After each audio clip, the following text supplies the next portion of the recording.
And ladies and gentlemen, welcome back to a monstrous episode of the Z Movie Podcast. I am Yoko, and this is Michael.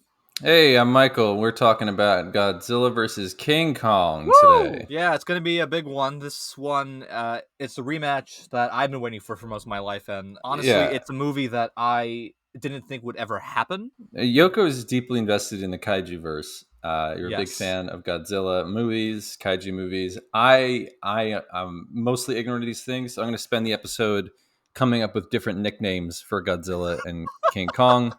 I'm right now. I'm gonna go Godzilla. Godzilla, yeah. Godzilla Jilly versus Ape is kind of what I'm going for. Right. I might say Monkey because everyone's saying Monkey on the internet. Yes, a very common meme. Yeah, Jill Stein versus Ape. Jesus Christ. Like I mean, look, if the audience can only see the room that I'm recording this in, they will see he's in a padded cell. He was so excited about. Of course, it's Godzilla versus I'm wearing King a straight Kong. jacket He broke currently. in to try to get the prince to watch it early. Yeah, no, I mean, listen, everyone's got an opinion. Everyone's like, who did they stand? Is it Godzilla? Is it Jilly? Is it Jilly or Ape? Or is it Ape? Is it King Kong? I mean, you're as strong in the Jilly corner, and I get it. You have an emotional connection, but I got to be real. A lot of the internet, they don't have money. They don't have money on Ape. Ape's the dark horse. Oh, you're Team Kong, huh? I'm an Ape man. Listen, gotcha. Listen, and I can break it down, but I don't know if we want to get into that or not, because that's where I really get cooking. Well, why don't we take a step back a bit first and talk about kind of the origins of Godzilla and King Kong as characters and how iconic they are in film history and also how important they are. I actually have a somewhat lukewarm take, Michael, and this might get me in trouble with like the film student crowd or whatever, but I think that, and I don't mean this in terms of quality, I mean in terms of how groundbreaking a film is, but I think that King Kong, the original from 1933, is a more groundbreaking film than Citizen Kane. Ooh. And I'm not saying quality, folks. For anyone at home, I'm not saying it's a better film. Obviously, Citizen Kane is a masterpiece, and it's one of the best films ever made. But in terms of groundbreaking film and changing the game, I think King Kong predates Citizen Kane, and actually, well, it's 33 is King Kong, and then Citizen Kane's 41, right?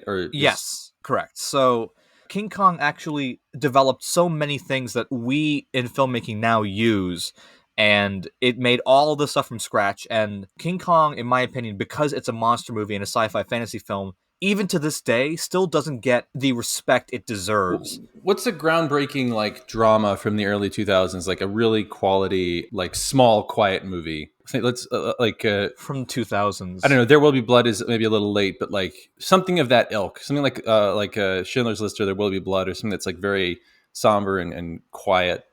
And even Schindler's List, I think. Schindler's List. That's the 90s, but it works. Is that more groundbreaking than Lord of the Rings? Right. If you're looking literally in terms of what each film accomplished, right, and then that's sort of the parallel between King Kong and Citizen Kane. Like Citizen Kane is an exploration of a human person, right? And then I think King Kong might be more of an exploration of like humanity. Yes. So that's the difference. Yes, and also, Citizen Kane is hailed a lot for its technical prowess, and as it should. Citizen Kane even today looks amazing, and there was a lot It's got no ape. But it's got no ape. So no, but let me pitch to you Citizen Kong. Ooh. King Kong is on his island, and his ape parents are in the foreground, and he's in the background playing with his sled. Oh. And there's a rich industrialist human in the front, and he's like, "I'll adopt your ape. He's gonna live a very good life." And they're like, "Oh," and then the dad's in the background being kind of nebbish, like, "Oh, but he's our ape son." The mom's like, "Oh, how much money are you gonna give us?" And then it cuts, and he's running the newspaper with his friend, and he's got the blonde girlfriend, but she's like trying to do the opera stuff, and he's like, "I want you to write good articles about her opera performance. I'm gonna run for president." And that makes sense when Charlie Kane like goes nuts and has like that freak out moment. Yeah, it's a bunch of ape. It's a bunch of ape. He runs for president, but like all the other newspapers that he doesn't own are like, "An ape for president?" And he's like, "Grr," and he's really bitter. And at the end he's in Xanadu, which by the way is like it's size for both people and apes. Right. So there's like these raised corridors that the people have to walk on, and he's like down the bottom, and he's sitting in his ape chair, like balding and alone. I mean, listen, there's a film here. I don't know who has the guts to make it. Yeah, no. So I mean, I'm gonna, I'm bringing up a scorecard right here. We got one for Ape. Ape gets 1. Jilly is 0. And we'll just go from here. Yep, we'll go from here. All right, so that's 1 for Ape. Going back to King Kong, the original film, for those who haven't seen it, what are you doing? Go watch it. I believe it's on HBO Max currently. It is about a filmmaker, who is traveling to this unknown island to capture some of the exotic things that he wants to see. And he stumbles upon the eighth wonder of the world, King Kong, and that film became iconic. It's one of the most... Now, is Godzilla a wonder of the world? Shit. Yeah, that's another point for Ape. It's about to be a wipeout. Mercy rules. Also, it should be mentioned obviously there's been so many Godzilla movies, and I'm sure there's been a bunch of low-budget sequels and ripoffs of King Kong, but the Peter Jackson King Kong, 2006? I think it was 2005? 5 or 6. It's got to be. That's not a bad movie. I love that movie. I do think that the setup of them on the boat going there, it's not like exactly Heart of Darkness-y, but it's got sort of that dread as they go to the island, and the whole background of Adrian Brody's the screenwriter, and he's kind of like washed up, and you got Jack Black is like the insane director. Right.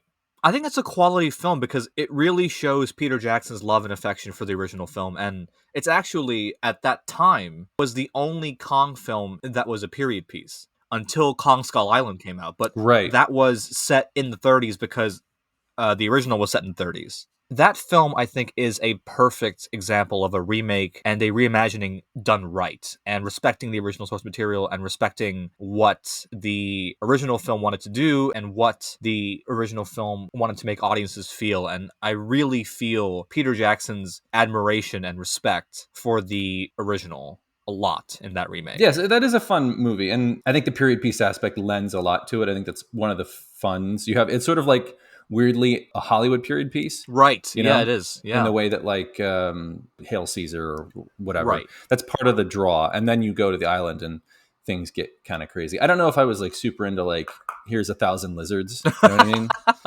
And that part I was like, all right.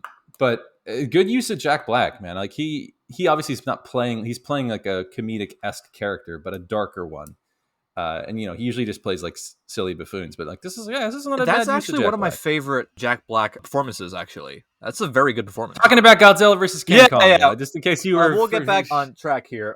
Jilly versus Ape. So King Kong obviously was hailed as a quintessential Hollywood film, and I think it paved the way for a lot of different things, and it revolutionized special effects. It's a big one in terms of bringing these larger-than-life ideas onto the silver screen. And it pioneered different techniques of stop motion and matte paintings. Blue screen was also kind of used in the early days of that film, and rear projecting as well. That was also very revolutionary in that film. So there's a lot of things that King Kong has done in that era. And I think King Kong came out in the 30s, and then Godzilla came out in the 50s. In the 50s. And this is actually a good segue, and this is why I think, in my opinion, and obviously I am highly biased because my room is filled with nothing but Godzilla toys, but I think what Godzilla did is take what King Kong has done in the past, but then amp up more of a symbolic nature of the creature. And I do want to get into that because there is symbology depending on how you read into both of them. I think the symbology is clear in Godzilla, but there's the sort of African slavery symbology in King Kong, and then there's the nuclear fallout and environmental catastrophe symbology in Godzilla. Yes. In all the Godzilla films, which we saw Shin Godzilla together, which you worked on. Yes. That is a great look or like take on crisis management and disaster management, which I don't want to be like, of the times, but we have a pandemic going on. There were massive forest fires in California, and like we're looking at down the barrel potentially of more ecological disasters year by year. Not to mention the reactor situation in Japan, which I think inspired Shin Godzilla directly. Yes. The film was actually more so a response to that disaster, which the government tried to hide a little bit from the Japanese public. And Shin Godzilla was meant to take aim at that tragic event. And it's going back to the original Godzilla film from 1954. King Kong did bangers in Japan back when it was finally brought over to Japan. And the producers at Toho Studios, and Toho Studios is the biggest film studio in Japan. Think of them as like the Warner Brothers of Japan.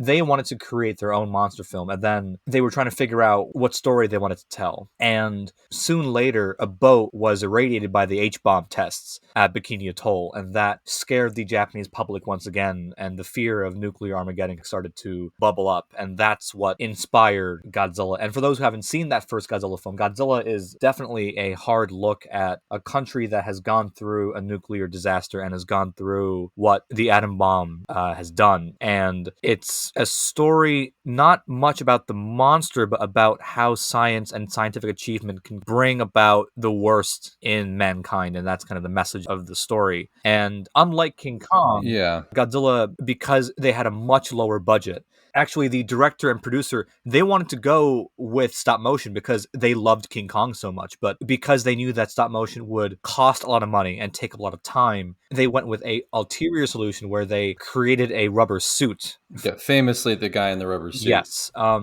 He recently passed away, I believe now 3 or 4 years ago. Haruo Nakajima was the man who was inside the suit.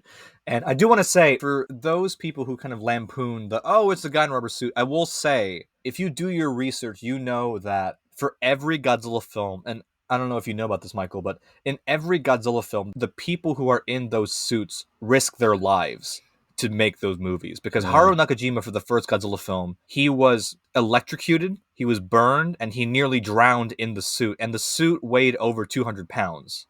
So I will say that it does look silly in retrospect, but once you have that in your head, it is like a one-take wonder. And also, you also have to consider that if you wreck a set of Tokyo, you can't do it again. You only have the one shot, or else they have to rebuild the entire set. You can only do that once. Well, I do wonder, I mean, obviously the first Godzilla movie is like, it's a classic movie because it's the first time that sort of story was told. And like those images obviously struck a huge chord with people in Japan all over the world. But I think, speaking as someone who is sort of ignorant of the whole thing, I think part of the charm and long lastingness of Godzilla movies and the subsequent Godzilla movies is that rubber suity aspect. 100% agree. 100%. Like, I don't want to use the word schlock, but like in the 50s and 60s, that was sort of the beginning of I suppose not of the beginning, but a boom of B movies in the United States, right, where you had like Black Lagoon I guess Black Lagoon was early, but you had like rubber suit monster movies. You had like, you had your sort of schlocky B movies. And the big insect movies. I want to say like Zat from Outer Space and like stuff like that. And alien movies, UFO movies, a lot of rubber suit movies are being made. And so I think you look at Godzilla coming through, and that obviously is the first time that has been done like that. It's like that's taken fairly seriously, but I think the lasting desire for that, I really want to go watch a movie with like a rubber suit monster. Hey everyone, if you guys want to listen to the rest of the podcast, you can head over to Apple Podcast at the link in the description below and hear the rest of our ramblings. And Michael, do you have any thoughts on our little plug there? Great plug. Excellent plug. Even better episode of the podcast on Apple Podcasts. Check it out and keep an eye out for more stuff hitting this channel. And subscribe. Thank you guys.